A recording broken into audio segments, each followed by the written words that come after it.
جو امپلائی ہے اس کے لیے جو سب سے امپورٹنٹ چیز ہے وہ یہ ہے کہ جس ادارے میں میں جا رہا ہوں اس ادارے میں امپلائیز کو عزت ملتی ہے نہیں ملتی، یہ بڑا امپورٹنٹ پوائنٹ ہے۔ اگر ہم یہ چیزیں سامنے رکھیں کہ امپلائی کن باتوں کو دیکھ کے آتا ہے، اس کو انٹروڈیوس کر دیں اپنے ادارے میں، کہ وہ بات جس مہذب طریقے سے آپ کو کہی جا رہی ہے جی وہ کھا جاتی ہے انسان کو اندر سے، بالکل صحیح کہہ رہے ہیں۔ اس ڈر سے کہ میں شارٹ آف بجٹ نہ رہ جاؤں، جی انسان دن رات جان مارتا ہے۔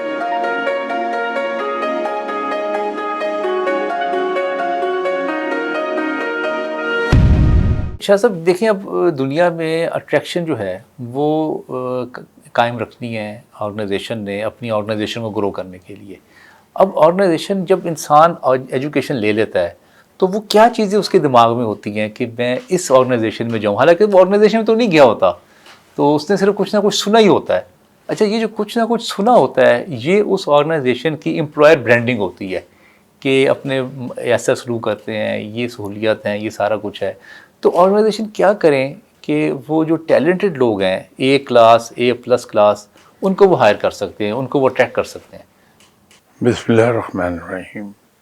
یہ ڈٹرمن کرنے کے لیے ضروری ہے کہ انسان پہلے یہ دیکھے کہ جو امپلائیز ہیں ان کو کیا چیزیں درکار ہیں، ان کا کرائٹیرین کیا ہے کسی ادارے کو پرکھنے کا۔ عام طور پر دیکھا یہ گیا ہے کہ ہر آرگنائزیشن کی ایک ریپوٹیشن ہے جو جی ٹریول کر رہی ہوتی ہے پبلک میں، اور اس کو سن کر پھر ٹیلنٹڈ لوگ جوائن کرتے ہیں۔ ہر کلاس کے امپلائیز آپ کو مل جائیں گے، لیکن کس طرح سے کہ وہ ادارے جن کی مارکیٹ میں ریپوٹیشن ایز این امپلائر بہت اچھی ہے، وہاں ٹاپ کلاس امپلائیز جو ٹیلنٹڈ ہیں وہ چلے جائیں گے، ٹھیک۔ پھر درجہ پر درجہ کم ہوتی ہے۔ انتہائی جو رہ گیا ہے ادارہ اس میں وہی لوگ آئیں گے جن کو کوئی نہیں لے رہا۔ کوئی نہیں لیتا، ٹھیک۔ تو ایسے سٹاف کے ساتھ آپ کتنی ترقی کر سکتی ہیں، یو کین ویل امیجن۔ جو امپلائی ہے اس کے لیے جو سب سے امپورٹنٹ چیز ہے وہ یہ ہے کہ جس ادارے میں میں جا رہا ہوں اس ادارے میں امپلائیز کو عزت ملتی ہے نہیں ملتی، یہ بڑا امپورٹنٹ پوائنٹ ہے کہ آپ اپنے امپلائیز کو عزت دیجیے۔ نمبر 2 پہ وہ یہ دیکھتا ہے کہ یہاں گروتھ کے امکانات کیا ہیں۔ اوکے، ٹھیک ہے۔ تیسری چیز یہ ہے کہ یہاں سیلری کے علاوہ پیکس کیا کیا ہیں، فیسلٹیز کیا کیا ہیں۔ ٹھیک ہے۔ اس کے بعد جس چیز کو وہ دیکھتا ہے کہ یہاں ویجز وقت پہ ہوتی ہیں کہ نہیں ہوتی ہیں۔ ہم اس کو شاید اہمیت نہ دیں، جی جی، لیکن جو امپلائی ہے اس کے لیے یہ چیز بڑی امپورٹنٹ ہے۔ تو اچھے ادارے ڈیو ڈیٹ سے 1-2 روز پہلے سیلری ڈسپرس کر دیتے ہیں۔ پھر جو پے اسکیل ہے آپ کی، میرا ایک تجربہ جو ہوا، اگر میں پے اسکیل مارکیٹ سے جی 10-15% ہائر رکھوں جی جی، تو بہت اچھا سٹف مجھے مل جاتا ہے۔ اوکے، تو پے اسکیل، اور وہ مہنگا نہیں پڑتا اس لیے کہ جو آؤٹ پٹ آپ کو مل رہی ہے، جی جی، آپ 15% ایکسٹرا دے رہے ہیں، وہ شاید 70-80% بہتر آؤٹ پٹ آ رہی ہے، اس سے ادارہ پھلتا پھولتا ہے۔ ٹھیک۔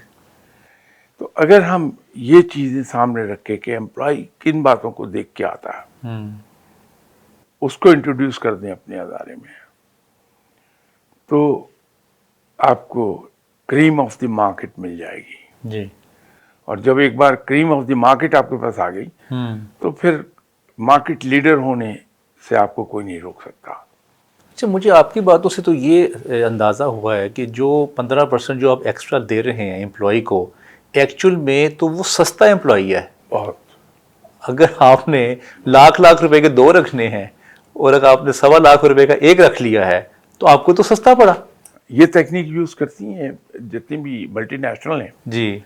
وہ یہی ترکیب استعمال کرتی ہیں کہ جب امپلائی ان کا آ جاتا ہے جس کو وہ ہائر کرنا چاہ رہے ہیں, وہ اس سے پوچھتے ہیں کہ آپ کو کیا سیلری چاہیے. جی.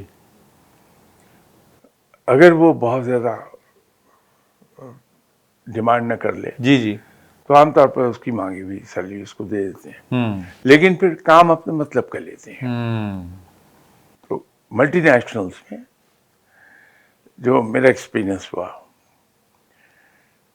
آفس جانے کا آپ کا ٹائم ہے, واپس آنے کا کوئی ٹائم نہیں ہے, پھر آپ ہر وقت کام میں مصروف ہیں. لیکن شاہ صاحب اس سے تو پھر آپ کی صحت اور آپ کی جو فیملی لائف ہے ڈس بیلنس نہیں ہو جاتی, اور پھر الٹیمیٹلی وہ نہیں ہو پاتی. اس کی وجہ ہے کہ you are paid so well and along side آپ کو فیسلٹیز اتنی زیادہ مل رہی ہیں کہ آپ اپنی زندگی کو اتنا کام کرنے کے باوجود انجوائے کر رہے ہیں. دیکھیے ایک مثال دے دوں میں. جی. جی. ایک امریکن کمپنی میں کام کر چکا ہوں. اگر 3 دن سے زیادہ آپ کا ٹور ہے کہیں, you can take your wife along. Okay. اور ان کا جو وہاں کا اسٹے کا ایکسپینس ہے وہ کمپنی پے کر دے گی. ٹھیک. اب یہ بظاہر دیکھنے میں تو بڑی چھوٹی بات لگتی ہے, لیکن یہ ایک صرف ایگزامپل ہے. آپ کو ایک پرووائڈ کیا ہوا ہے ٹیلی فون, موبائل کو پرووائڈ ہوا ہے, اس پہ کوئی چیک نہیں ہے. nobody bothers کہ اس پہ کیا بل آ رہا ہے. آپ کسٹمرز کو لے جا رہے ہیں باہر, اس پہ خرچہ ہے, کوئی آپ کو کوشچن نہیں کر رہا. کوشچن صرف ایک جگہ ہوتا ہے, وہ آپ کی آؤٹ پٹ ہے. اور ان ہزاروں میں تو جو ایکسپیرینس میرا ہوا ہے وہ یہ ہے کہ آپ کو فری ہینڈ دیتے ہیں, آپ اپنا بجٹ بنا کے دیجیے. پریزنٹیشن میں دے وڈ نو کہ آپ نے جان بوجھ کے بڑا نیچے رکھا ہے اس کو تاکہ آپ اسے بجٹ کو پورا کر سکیں. تو اس وقت وہ کہہ دیں گے کہ don't you think it is a but pessimistic. تو وہ بجٹ جو آپ نے طے کیا ہے وہ آپ کو بنانے دیتے ہیں, کھلے دل سے بنائیے, ٹارگیٹ اپنے خود سیٹ کر لیں. لیکن جو سلوک پھر سال بھر کے بعد ہوتا ہے جب وہ بجٹ مکمل نہیں ہوتے, پورے نہیں ہوتے, وہ تو پھر انسان کہتا ہے کہ یہیں زمین پھٹے میں غرق ہو جاؤں, جو کچھ ہو رہا ہے میرے ساتھ. اور مزے کی بات یہ ہے کہ نہ تو کسی کی آواز ریز ہو رہی ہے, جی. جی. نہ کوئی ان پارلیمنٹری ورڈز ادا ہو رہے ہیں. جی. مہذب طریقے سے پریکٹیکلی وہ آپ کے کپڑے اتار کے آپ کے ہاتھ میں دے دیتے ہیں, ان اے ویری ڈیسنٹ وے. جی. جی.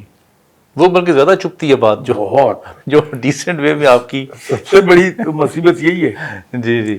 کہ وہ بات جس مہذب طریقے سے آپ کو کہی جا رہی ہے جی.